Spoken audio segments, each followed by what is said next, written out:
In the previous video, as you know, that we had discussed about the Kennedy's theory to design unlined canals. Here, Lacey is another engineer who has given us a theory to design the unlined canals. So whatever the drawbacks were there in case of Kennedy's theory were tried to overcome in the Lacey's theory. Similar to that of Kennedy's theory, Lacey has also done several experiments based on the experiment that he has conducted in the northern part of the India, in the channels of the northern part of India. He tried to define some of the equations. For example, what will be the equation for velocity, mean velocities, longitudinal slope, and also the hydraulic mean radius, and all these parameters. He gave equations for all these parameters based on the experiments that he has conducted. Okay, so he again tried to elaborate the condition that was given by Kennedy's. Kennedy said that we need to find out a velocity which will not create scoring of the bed and also silting of the bed.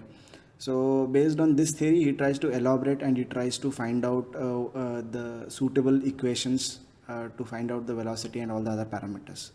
So here, while he was studying while conducting the experiment and while studying the field, he has given us three conditions. One is true regime, initial regime, and final regime.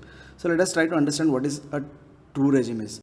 True regime is a condition where there will be no scoring or no silting. So in the true regime, what happens? The cross section will remain constant, the longitudinal slope will remain same, the velocity will remain constant, discharge will remain constant.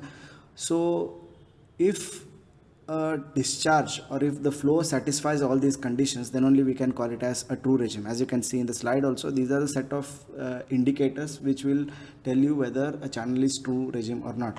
Like the discharge should be constant, the flow should remain uniform, the silt charge and silt grade should also remain constant. And to satisfy these conditions seems to be very impractical in nature.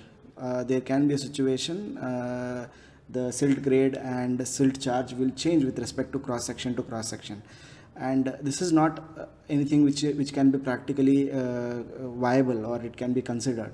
So that is why true regime is basically an ideal condition. So after understanding true regime, we will try to understand what is initial regime.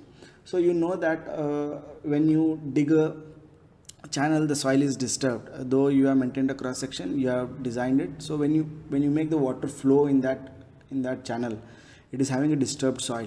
So the disturbed soil, what it can do is that when you initially supply water, the water may carry all the dirt and silt in itself, and it can create suspended solids within the channel flow, and that the bed may also score at the initial stages. So like in initial stages, it is impossible for us to create a uniform flow, constant discharge, and all those conditions in an unlined canal. So this is what an initial regime is. Now going to understand what is the final regime. So final regime is basically what happens after some point of time, after some discharge remains constant and velocity remains constant and its cross section gets adjusted by itself. As you know that the silt grade and silt charge is not going to remain same for the entire longitudinal line. So it tries to adjust itself, the channel tries to adjust itself, where the deposition can be done, where the scoring will happen, and it tries to adjust itself with respect to the discharge that we have. Now all the natural streams and all the natural rivers that we see are basically having a final regime condition itself. So why the water flows so efficiently in our rivers or in our streams is because over the period of time, the channel is adjusted to itself with respect to where the deposition will take place and where the erosion will take place. So the soil bed gets formulated with respect to the flow that is required. So that kind of channel is called as final regime theory. So after studying the initial regime theory and final regime theory, he tries to explain us that if we try to maintain such and such velocity and so slope, and by all the equations that he has given us, we can determine all those conditions. So based on that, we could be able to attain a final regime theory. Okay, so true regime is something which is ideal, and based on the true regime condition, he tries to define us what will be the equations.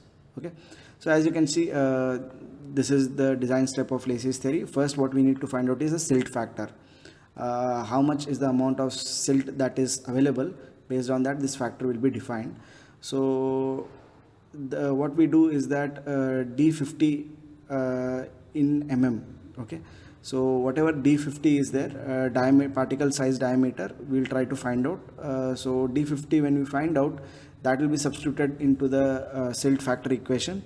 So from that we'll determine how much is the silt factor. Okay, so as you know, in the Kennedy's theory, we had not did any kind of understanding of what kind of soil is there, what is the silt capacity. We didn't study any of that.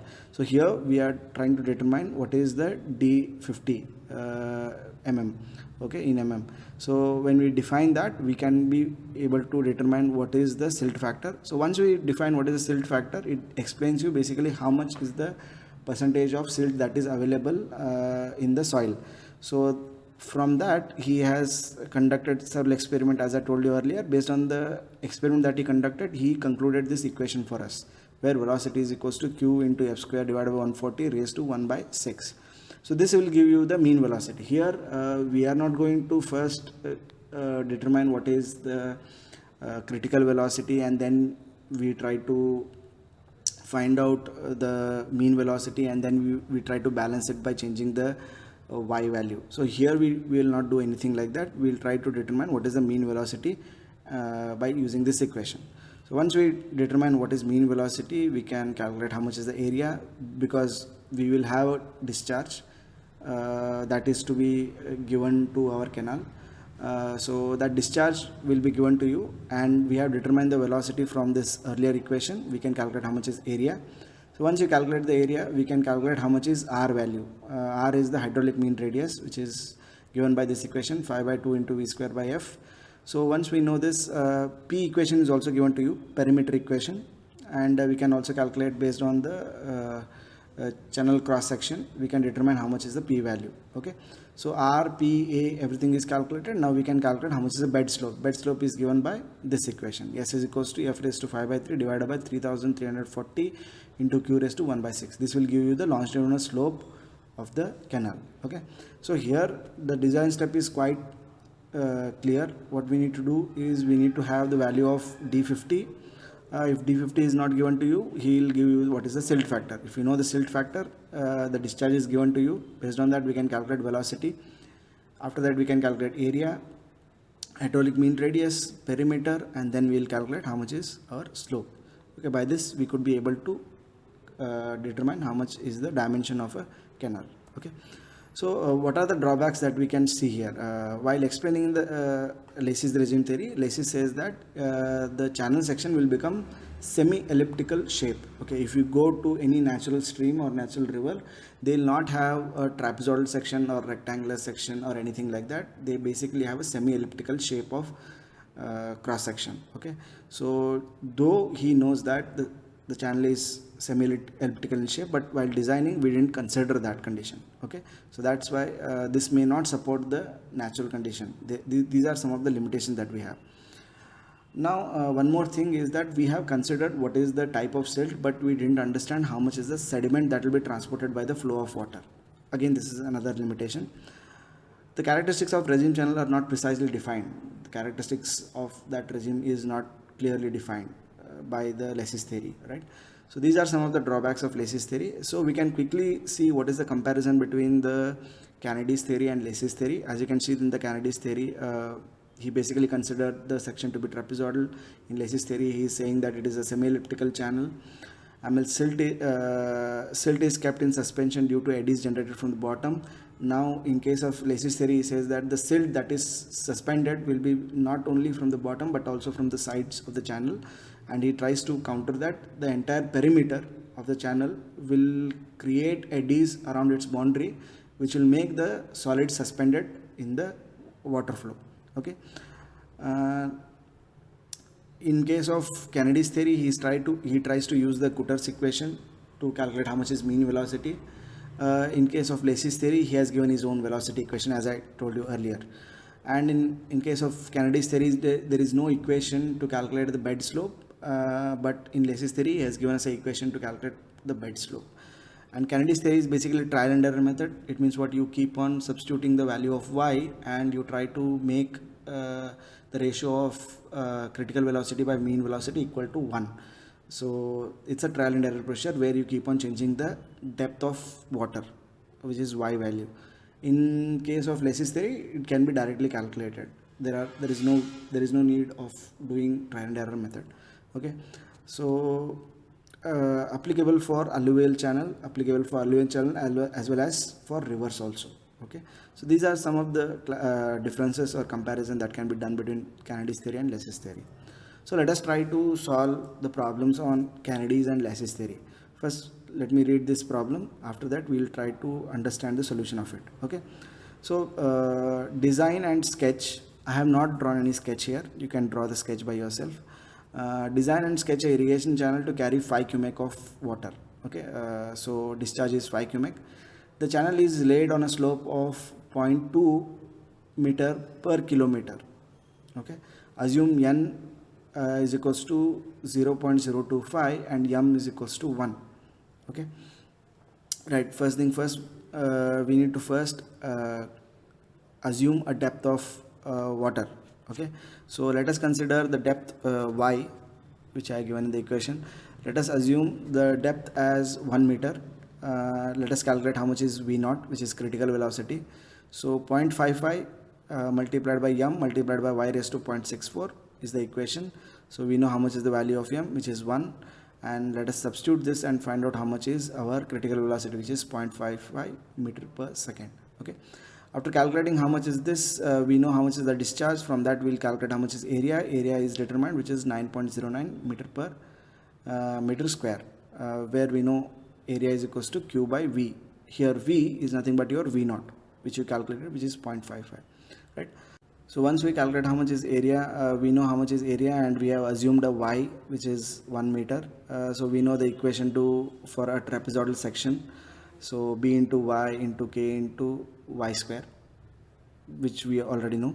So by using this equation, in this let us assume a side slope of 1:1 or 1.5:1, anything that is given in the problem. We need to use that. So let us assume the k value as 1 here, because he has not mentioned us any value of side slope. So after substituting the value of y, a, we already know, we can calculate how much is b value. B value is found to be 8.59 meter. So once you calculate how much is b, we can calculate perimeter using the perimeter equation. So after calculating b and p, we can calculate how much is r. A, which we already know, r is equals to a by p. So from that you will calculate how much is hydraulic mean radius, right?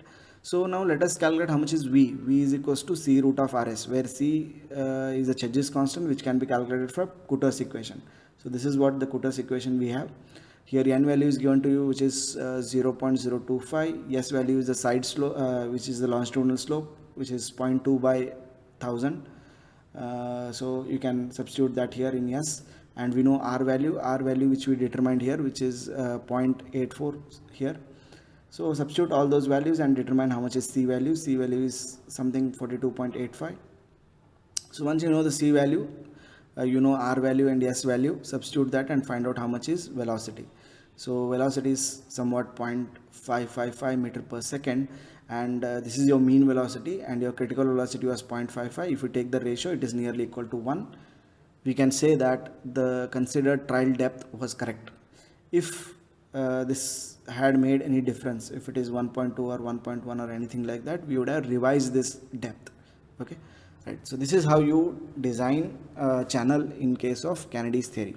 Okay, now let us go and see another problem on Kennedy's theory itself. So determine the dimensions of the irrigation channel of the following data: b by d ratio 3.7, n value is given to you, m value is given to you, slope, longitudinal slope is 1 in 4000, side slope is half horizontal to 1 vertical. Also determine the discharge which will be flowing in the channel. Okay, we need to find out how much will be the discharge there. Okay, anyhow, so first the b by y ratio is given to you. So from that you will determine how much is b in terms of y. B in terms of y is been calculated. So we know the equation for area. Area is equals to b into y into z into y square by 2. So you substitute what is the z value. Z value is nothing but your side slope, which is half. Substitute that. Substitute how much is b in terms of y, which is 3.7, and you will determine how much is area in terms of y. So area in terms of y is 3.95 y square. So similarly, you know the equation for perimeter. So perimeter, weighted perimeter is b plus of 2 times of y root of 1 plus of z square, where z is the slope, side slope. Okay, substitute the value of z, b, and determine how much is perimeter, weighted perimeter in terms of y, which is 5.936 times of y. Okay, so after calculating how much is area and perimeter in terms of y, we'll calculate how much is r in terms of y. So r will be equals to a by p. So this is given here. Okay, so we know that Kennedy's gives a critical velocity equation, which is 0.55 m y raised to 0.64. So m value is 1, so critical velocity is equals to 0.55 y raised to 0.64. So you have determined how much is critical velocity. Now let us go to find out how much is mean velocity. So to calculate mean velocity, we must first find out what is n c value. So we know how much is n value, we know how much is longitudinal slope, and we have determined how much is r in terms of y. Let us substitute all of that and determine how much is c. So once you calculate c, what we do is that we substitute c in terms of y into the mean velocity equation, and after substituting r and s value, r is 0.665 times of y and s is 1 in 4000, we'll determine how much is velocity v in terms of y. Okay, now there are two equations. One is critical velocity, the other one is mean velocity. Both critical velocity and mean velocity are in terms of y, so we can equate these two equations, because basically in order to satisfy Kennedy's theory, critical velocity by mean velocity should be equal to 1. It means what? Critical velocity should be equal to mean velocity. It means what? We need to equate critical velocity equation with the mean velocity equation. That is what been done here. So once you formulate this equation, you use your calculator and try to solve how much is the y value. Okay, so what I found out from this equation is y is 1.9 meter. So once you determine how much is y value, substitute the y in area, substitute the y value in p equation. From that you can determine how much is area and weighted perimeter. So once you determine what is that, you can calculate how much is b value. B value, as you know, which is 3.7 times of y. As you know, we have determined how much is y value. Substitute that y value in the equation and determine how much is b. So once you determine what is y, b, area, weighted perimeter, we can calculate how much is velocity. So once you calculate velocity, we know how much is area. Area multiplied velocity will give you the discharge. This is how we can determine the discharge from the equation. Okay, right. So these are the two types of problems in Kennedy's theory. Now let us try to understand the Lacey's theory. Okay, now this is a problem which is given for Lacey's theory.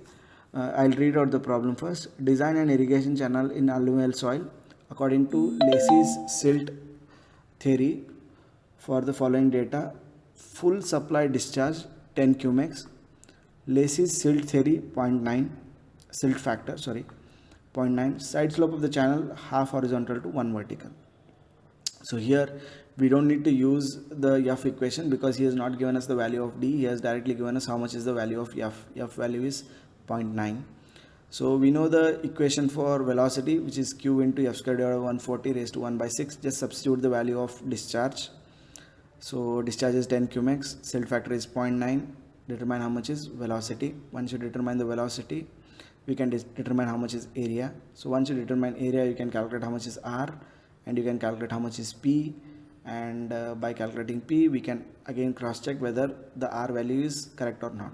Okay, so once we determine all this, we can also find out how much is bed width and also the depth. Okay, so and we'll calculate how much is bed slope. Bed slope we'll calculate from this equation, where F and Q has to be substituted in this equation, and determine how much is S value.